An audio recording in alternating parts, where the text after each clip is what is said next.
Vi har vært på jordomseiling I over 7 år, og det som tøffest at vi opplever dyr på nært hold som folk flest bare kjenner fra TV-skjermen.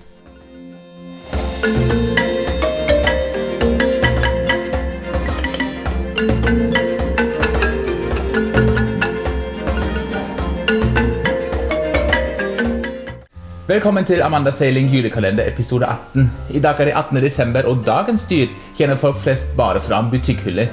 I dag skal vi snakke om tunfisk.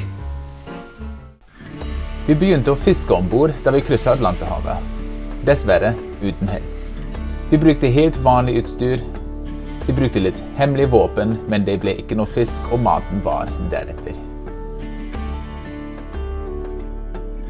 Det var først da vi krysset Karibien et år senere at vi fikk vår første fisk på kroken, som da var en liten tunfisk. Så seilte vi ut I Stillehavet, og jeg lå fremme på dekk og koste meg med en bok, og plutselig hørte jeg noe rart.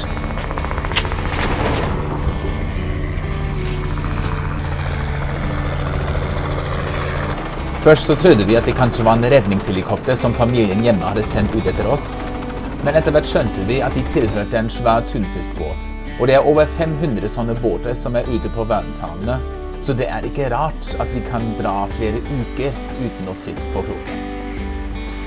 Men da vi kom til Vanuatu, da var det endelig fiskelykke. Vi fikk en svær tunfisk på kroken.